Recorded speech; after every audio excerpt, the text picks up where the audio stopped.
Hello students, आज हम class 12 की फ़िज़िक्स स्टार्ट करने जा रहे हैं, जिसमें हम सबसे पहला चैप्टर उठा रहे हैं जिसका नाम है वैद्युत आवेश व कूलाम का नियम। इसमें सबसे पहले देखते हैं हमारा वैद्युत आवेश क्या होता है। वैद्युत आवेश वो कोई भी कण जो किसी दूसरे कण को अपनी ओर आकर्षित या प्रतिकर्षित करने का गुण रखता है, अपने आप में वैद्युत आवेश कहलाता है। इसको अगर मैं आपको एक एग्जाम्पल से समझाना चाहूँ तो इस प्रकार से होगा। आपने बचपन में एक गेम खेला होगा कि आप पेपर के थोड़े छोटे छोटे टुकड़े लेते थे और स्केल को अपने सर से या अपने हाथ से रगड़ते थे और उनको उस स्केल को पेपर के पास लाने की कोशिश करते थे, तो वो जो पेपर हैं वो इस प्रकार वो उड़ने की कोशिश करते थे। इसका मूल कारण है आपके पास वैद्युत आवेश। वैद्युत आवेश जो है वो अपनी मुक्त अवस्था में आने की कोशिश करने जब लग जाते हैं तब ये प्रक्रिया होने लगती है। मूल आवेश को हम बेसिकली इलेक्ट्रॉन कह देते हैं या फिर ई से रिप्रेजेंट करते हैं। इसका एक्चुअल मान जो होता है वो 1.6 गुना 10 की घात माइनस के 19 और इसका मात्रक होता है हमारे पास कूलाम। और जो ये वैद्युत आवेश होता है ये हमेशा अपने पूर्ण गुणज के रूप में होगा। पूर्ण गुणज से तात्पर्य यह है कि ये ई तो आपका है ही, उसके बाद 2e 3e मतलब उसकी इस वैल्यू में 2 से गुणा हो जाए या 3 से गुणा हो जाए या 4 से सो ऑन कितने भी, लेकिन 2/3 नहीं हो सकती, 4/5 मतलब भिन्न के स्वरूप में वो कभी हो ही नहीं सकती, हमेशा अपने पूर्ण गुणज के रूप में ही वो रहेगी। इसके बाद हम देख लेते हैं कूलाम का नियम, जो अपने आप में काफ़ी महत्वपूर्ण है। कूलाम का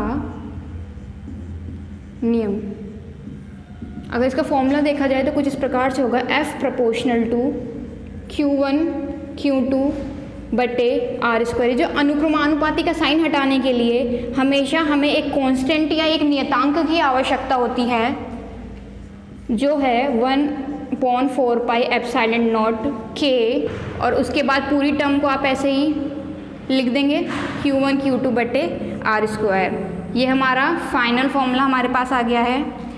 अभी इसके जो जितने भी ये पद हैं इनके बारे में देख लेते हैं।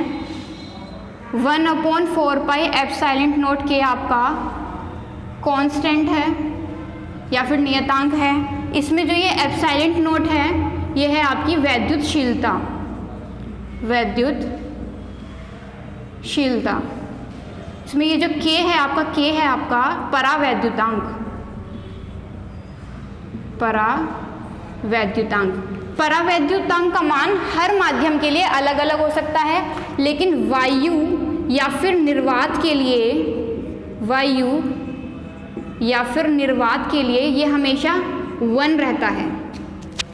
उसके बाद Q आपका आवेश, और ये जो R² या R की टर्म दी हुई है ये है आपके पास दूरी। अब इसको छोटे से डायग्राम के साथ अगर हम समझना चाहें, Q1 Q2 के बीच की दूरी R², और F आपको पता ही है, F होता है हमारा बल। तो इसकी परिभाषा कुछ इस प्रकार से होगी, यदि किन्हीं दो स्थिर आवेशों के बीच लगने वाला बल उन दोनों आवेशों के गुणनफल के अनुक्रमानुपाती तथा उन दोनों के बीच की दूरी के वर्ग के व्युत्क्रमानुपाती होता है, इसे F से प्रदर्शित करते हैं। और जैसे मैंने बताया आपको 1/4 पाई एप्सिलॉन नॉट K यहाँ पे एक कांस्टेंट का काम कर रहा है। ये आपका कूलाम का नियम है, ये अपने आप में बहुत महत्वपूर्ण है, एग्जाम में ज़्यादातर आता है। अब बात कर लेते हैं इस कांस्टेंट की। कांस्टेंट या नियतांक का मतलब ये होता है कि उसकी जो वैल्यू है वो फिक्स्ड रही होगी। अब इसकी वैल्यू हम लोग देख लेते हैं। इसका जो मान होता है वो होता है 1/4 पाई एप्सिलॉन नॉट K का मान होता है 9 गुना 10 की घात 9, और इसके मात्रक की अगर हम बात कर लें तो ये कुछ इस तरीके से होगा। अगर 1/4 पाई एप्सिलॉन नॉट K, बाकी चीज़ों को इधर ले जाइए, F गुणा R² बटे Q1 Q2, यहाँ से इसका मात्रक अगर हम निकालेंगे, बल का मात्रक होता है हमारे पास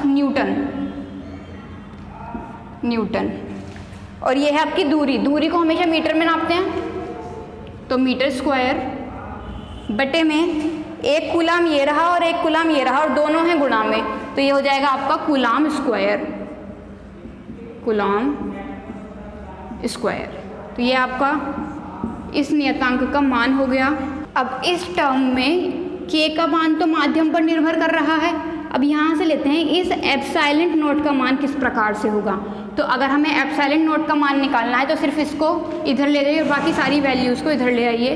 तो एप्सिलॉन नॉट बराबर 1/4 पाई गुना 9 गुना 10 की घात 9 और इसी प्रकार से मात्रक भी आ जाएंगे कूलाम स्क्वायर बटे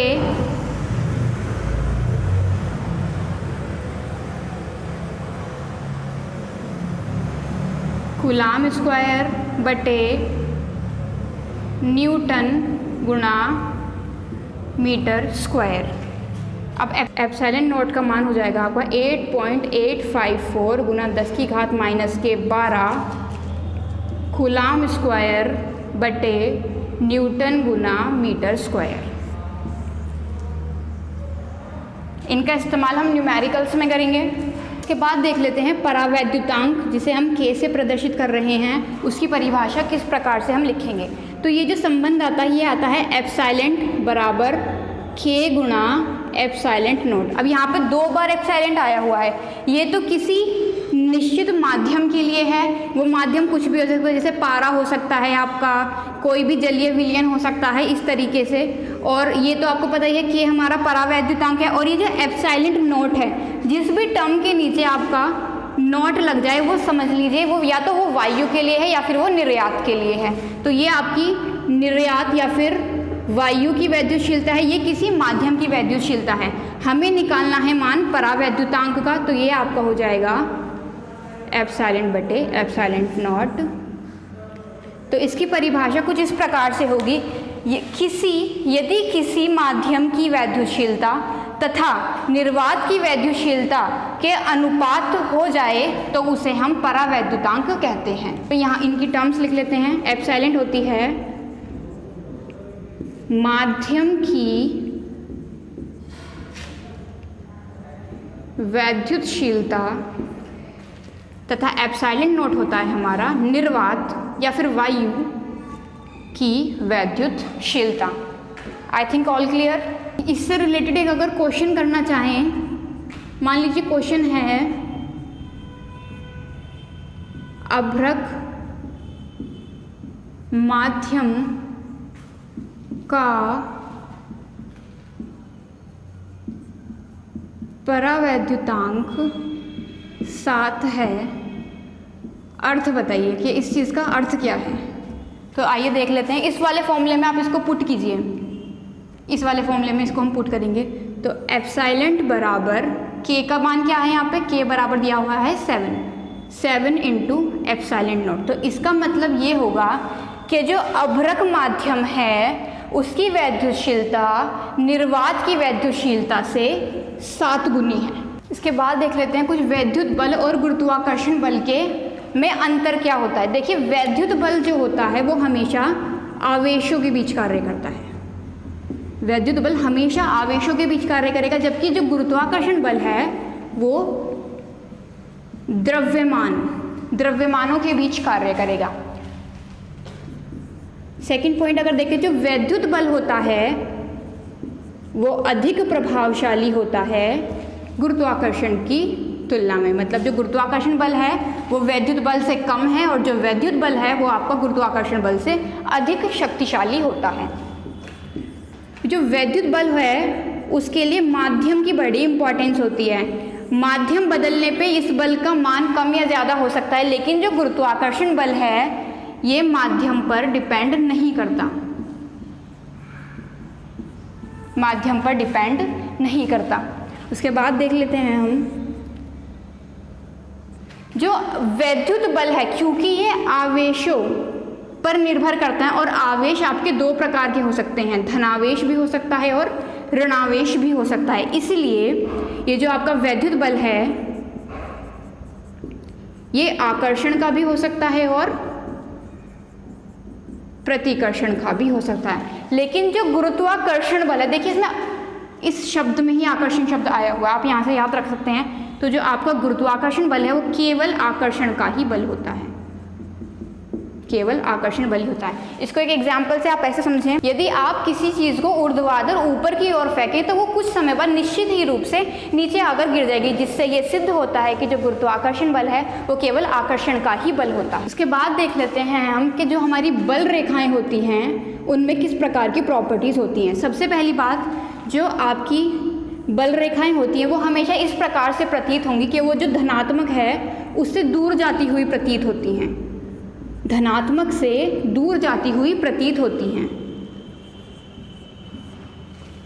सेकेंडली इसकी बात करें, ये ऋणात्मक जो आवेश होता है या ऋणात्मक प्रकृति के जो आवेश होते हैं उनको सदैव ऐसा प्रतीत होगा कि वो उनके पास आ रही हैं, कि वो उनके पास आ रही हैं। और इनकी प्रकृति कुछ इस प्रकार की है,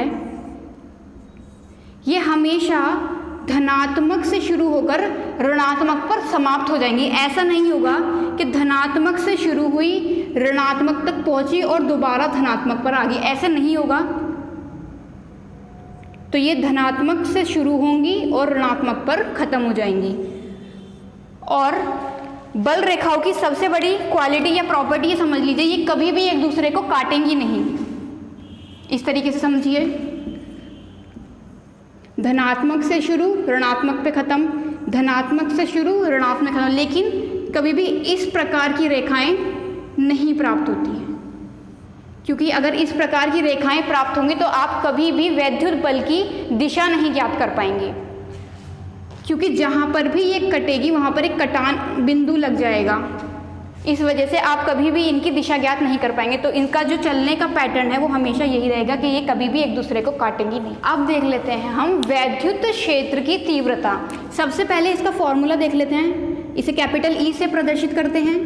ई बराबर एफ बटे क्यू नॉट या फिर क्यू। यहाँ पे आपको पता है ई है हमारे पास वैद्युत क्षेत्र की तीव्रता, वैद्युत क्षेत्र की तीव्रता। एफ हमारे पास वैद्युत बल होगा, वैद्युत बल होगा, और जो क्यू है या क्यू नॉट है हमारे पास वो हमारा आवेश होगा। अब एक चीज़ समझने की है, यदि आप किसी भी चीज़ को एक बटे समझ लीजिए, जैसे समय है वो एक बटे में है, तो हम इसको अगर दर कहते हैं तो ये अपने आप में अंडरस्टूड होता है कि वो जो समय है वो एक बटे में होगा। या फिर जो चीज़ हमारी बटे में है उसको हम एकांक कह के भी पढ़ सकते हैं, दर कह सकते हैं, प्रति एकांक भी बोल सकते हैं। इस प्रकार से इसकी जो परिभाषा होगी वो कुछ ऐसे होगी, किसी एकांक आवेश पर लगने वाला वैद्युत बल, किसी एकांक आवेश पर लगने वाला वैद्युत बल वैद्युत क्षेत्र की तीव्रता कहलाता है। अब इसका मात्रक देख लेते हैं। मात्रक हो जाएगा इसका, बल का मात्रक होता है हमारे पास न्यूटन, और आवेश का मात्रक हमने इससे पहले अभी पढ़ा था वो होता है आपका कूलाम। तो हमारा जो मात्रक है इसका वो होगा न्यूटन प्रति कूलाम। अब बात करते हैं इसकी वीमा की। देखिए, अगर आप मात्रक लिख रहे हैं तो वीमा लिखना कोई ज़्यादा बड़ी बात नहीं है। हमें पता है कि जो न्यूटन है, न्यूटन की वीमा होती है mL/T-2, और जो कूलाम है, कूलाम की वीमा होती है A/T। उसके बाद हम क्या करते हैं, सारी चीज़ों को एक सीरीज़ में लाने की कोशिश करते हैं। जो ये बटे में है इसको ऊपर गुणा में ले आइए, तो ये कुछ इस प्रकार से हो जाएगा आपका mL/T-2। अब जब आप यहाँ पे समझिए कि यहाँ पे इस पर घात 1 है, जब आप इसको ऊपर ले जाएंगे तो ये माइनस का घात 1 हो जाएगा। अब इस -1 की मल्टीप्लाई इस a के साथ भी होनी है और एक t के साथ भी होनी है। और लिखने का जो पैटर्न होता है वीमा का वो हमेशा ये होगा mL/T/A इस तरीके से। कभी भी मतलब पैटर्न ये सही है, लेकिन L/M/T/θ ये थोड़ा एप्रोप्रिएट सा लगता है, थोड़ा सही नहीं लगता, इसलिए हम इसको इसी पैटर्न में लिखेंगे और हमेशा इस बॉक्स में बंद करेंगे। यदि आप इसको ऐसे ही छोड़ देते हैं तो ये आपकी गलत मानी जाएगी। इस कोष्ठक का बड़ा ही महत्वपूर्ण स्थान है वीमा बताने के लिए। L हमारे पास यहाँ 1 है, L। अब देखिए T -2 ये रहा और -1 ये रहा, तो T-3 और A-1, A-1। तो ये आपकी वैद्युत क्षेत्र की तीव्रता की वीमा आ जाती है। वीमा बड़ी ही इंपॉर्टेंट है, ये ऑप्शनल के रूप में भी आ जाती है और एक शॉर्ट क्वेश्चन के साथ लग के भी ये पूछ ली जाती है। अब हम एक छोटा सा थ्योरम करेंगे वैद्युत क्षेत्र की तीव्रता के आधार पर ही।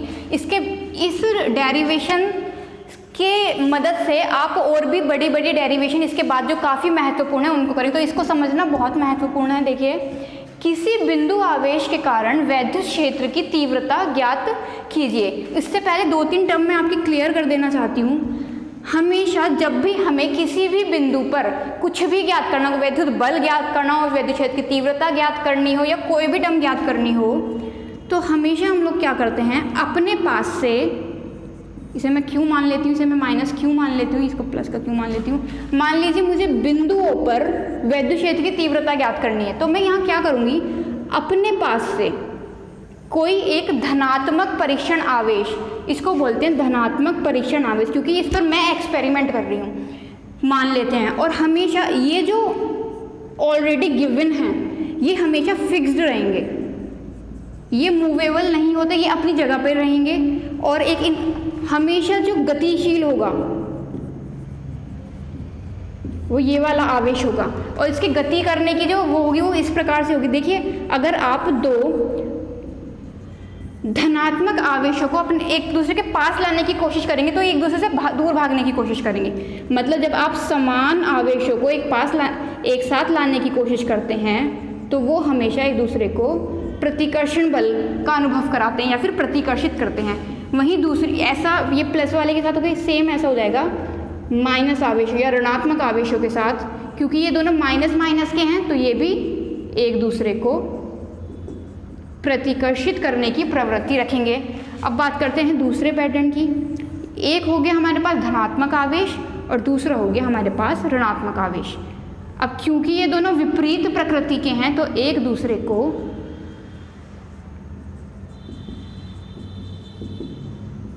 आकर्षित करने की प्रवृत्ति रखते हैं। उसी चीज़ को अब आप यहाँ समझिए।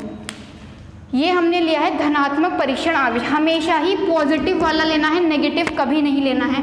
अब ये जो धनात्मक है ये मैंने आपको बताया कि ये फिक्स्ड रहना है, सिर्फ ये गतिशील होगा।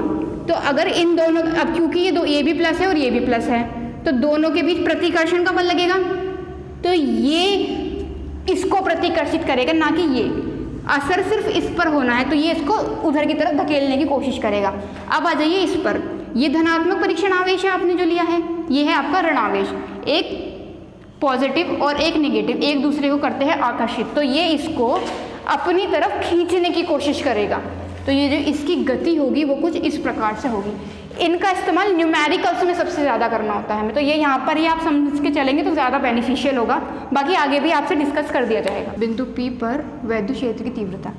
एक आपने एक चीज़ देखी होगी, जब भी हम कोई डेरिवेशन स्टार्ट करते हैं उससे पहले हमें थोड़ी सी थ्योरी लिखनी होती है, लेकिन ये ज़रूरी नहीं है कि उस थ्योरी को हम रट कर ही लिखें। आपको सिर्फ डेरिवेशन पर फोकस करना है और यहीं से आप अपनी थ्योरी लिख सकते हैं। जैसे माना एक बिंदु O पर कोई आवेश, धनात्मक आवेश रखा हुआ है, जिससे स्मॉल r दूरी पर एक बिंदु P है, जहाँ पर हमें वैद्युत क्षेत्र, यहाँ पर हमें क्या करना है, जहाँ पर हमें वैद्युत क्षेत्र की तीव्रता ज्ञात करनी है, और जहाँ पर हमें कुछ ज्ञात करना होता है वहाँ हम अपने आप से क्या मान लेते हैं, एक परीक्षण धनावेश मान लेते हैं। सिर्फ आपको इतना ही लिखना, कुछ रटने की ज़रूरत नहीं है।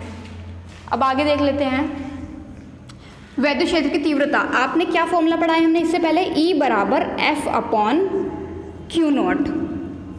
आगे देखते हैं, F का आपने अभी फॉर्मूला पढ़ा था, F बराबर 1/4πε0 K Q1 Q2 बटे r²।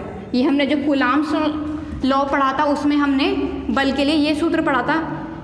इस F की इस वैल्यू को यहाँ पर पुट कर दीजिए, 1/4πε0 K Q1 Q2 बटे r²। ये तो सिर्फ इस F का मान है और इस सब के बटे में क्या है हमारे पास, Q0। अब हमें क्या करना है, हम किस चीज़ को बदल सकते हैं, ये जो आवेश हैं Q1 Q2, इसको Q1 मान लीजिए, इसको मान लीजिए Q2। ये वैल्यूज पुट करेंगे तो E बराबर 1/4πε0 K Q1 की जगह प्लस का Q, और प्लस लगाओ चाहे मत लगाओ कोई फ़र्क नहीं पड़ता, गुणा Q2 क्या है हमारे पास, प्लस का Q0, प्लस लगाओ चाहे मत लगाओ ठीक है, क्यू नॉट बटे आर स्क्वायर, क्योंकि दूरी हमारी आर ही है, और इसके बटे में हो जाएगा यहाँ पे आपका क्यू नॉट। इस क्यू नॉट से ये वाला क्यू नॉट कैंसिल आउट हो जाएगा। तो हमारे पास जो बची है वैद्युत क्षेत्र की तीव्रता 1/4πε0 के क्यू बटे आर स्क्वायर, ये आपका डेरिवेशन प्रूव्ड हो गया है। यहाँ पर एक माइनर सा और देख लेते हैं, ये तो है अगर किसी स्पेसिफिक माध्यम के लिए है, क्योंकि मैंने आपको अभी बताया था कि जहाँ पर भी ये परावैद्युतांक होगा वहाँ पर माध्यम का बड़ा ही महत्वपूर्ण स्थान है। लेकिन यदि वो माध्यम ना देके हमको बोल दे कि आप निर्वात के लिए निकालिए या फिर वायु के लिए निकालिए, तो आपको मैंने बताया निर्वात और वायु के लिए के का मान क्या होता है 1। इस ए की वैल्यू आप यहाँ पुट अगर कर देंगे, के की वैल्यू अगर यहाँ पुट करोगे तो फॉर्मूला कुछ इस प्रकार से होगा 1/4πε0 क्यू बटे आर स्क्वायर, क्योंकि यहाँ पे तो 1 आ गया हमारा, तो हमारा जो ये डेरिवेशन है ये कंप्लीट हो चुका है। टर्म्स आपको ये सारी पता है। ई क्या है हमारा वैद्युत क्षेत्र की तीव्रता, ये हमारा कांस्टेंट है। इसमें से ये जो एप्सिलॉन नॉट है ये वैद्युतशीलता है, वो भी निर्वात की। ये हमारा आवेश है और ये हमारी दूरी है। That's it. अब इसके बाद जब, क्योंकि हमने इससे पहले तीव्रता पढ़ ली, अब तीव्रता की भी अपनी कुछ प्रॉपर्टीज़ होंगी। अब उन प्रॉपर्टीज़ पर थोड़ा सा ध्यान दे लेते हैं। किसी रेखा पर जितने बिंदु होंगे या फिर जितने बिंदु आवेश होंगे, मान लीजिए यहाँ Q1 है या फिर Q2 है, यहाँ Q3 है, यहाँ Q4 है और यहाँ Q5 है, उतने ही प्रकार की आपके पास तीव्रता होंगी। इसके लिए अपनी अलग तीव्रता होगी, इसके लिए अपनी अलग तीव्रता होगी, इसके लिए अलग तीव्रता होगी। मतलब जितने भी बिंदु आवेश होंगे आपके पास उतनी ही आपके पास तीव्रताएं होंगी ना। उसके बाद सेकंड पॉइंट यदि हम देखते हैं, जो आपकी जो तीव्रता होती है ये एक प्रकार की सदिश राशि होती है। यहाँ पहले समझ लीजिए सदिश राशि क्या है। 2 प्रकार की राशियाँ हमने पढ़ी हैं, वैसे एक बार यहाँ डिस्कस कर लेते हैं, सदिश राशि और अदिश राशि। जो आपकी सदिश राशि होती है उसमें परिमाण मतलब जो रिजल्टेंट होता है वो, और सदिश मतलब दिशा के सहित, और इसमें दिशा भी होती है। और जो आपकी अदिश राशि होती है उसमें केवल और केवल परिमाण होता है। परिमाण मतलब जैसे कि आपने दूरी तय करी, हम मान लेते हैं आपने 2 मीटर की दूरी तय करी, ये सिर्फ इतना बताएगा कि आपने 2 मीटर की दूरी तय करी। जो आपकी सदिश राशि है वो ये बताएगी कि आपने पूर्व दिशा में करी या पश्चिम दिशा में करी या दक्षिण में करी या उत्तर में करी। तो जो दिशा के सहित परिमाण है वो सदिश है, जो केवल परिमाण है वो अदिश है। इसके बाद इसका थर्ड पॉइंट देख लेते हैं। यदि आपके पास 2 तीव्रताएं कुछ इस प्रकार से हैं, मतलब एक दूसरे के समांतर तो समझते ही होंगे, जिनके बीच में 0 डिग्री का एंगल हो या फिर जो कभी भी एक दूसरे को ना काटें, वो हो जाएंगी हमारी समांतर रेखाएं। ये मान लीजिए E1 मान लेती हूँ मैं, इसको मान लेती हूँ T। 2 है लेकिन हमें तो रिजल्टेंट 1 चाहिए, तो इसका जो परिणामी तीव्रता होगी वो इन दोनों तीव्रताओं के योग के बराबर होगी। योग के बराबर इसलिए क्योंकि ये दोनों जा भी एक ही दिशा में रही हैं। इससे आगे देख लेते हैं। यदि एक कंडीशन ये रख दी जाए कि जो 2 तीव्रताएं हैं समांतर भी है लेकिन अब इनकी दिशाएं बदल गई हैं, एक तो A to B जा रही है और एक B to A जा रही है, तब क्या होगा? तब जो हमारी परिणामी तीव्रता होगी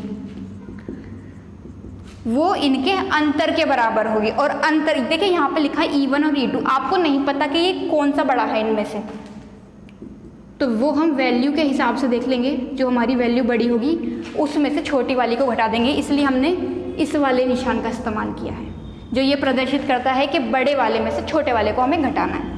ये हो गई हमारी परिणामी तीव्रता। और यदि हमारी जो तीव्रताएं हैं वो एक दूसरे को समांतर ना हो, किसी और एंगल पे काट रही हो, कुछ इस प्रकार से समझ लीजिए, तो जब हमें इसकी रिजल्टेंट वैल्यू निकालनी होगी उसके लिए हमें समांतर चतुर्भुज के फॉर्मूले का इस्तेमाल करना होगा, जो कुछ इस प्रकार से है। ये याद करने लायक है, इसके ऊपर पूरा डेरिवेशन है एक, और जो एग्जाम में बहुत इंपॉर्टेंट है। E1 का होल स्क्वायर प्लस E2 का whole square plus 2E1 E2 cos theta.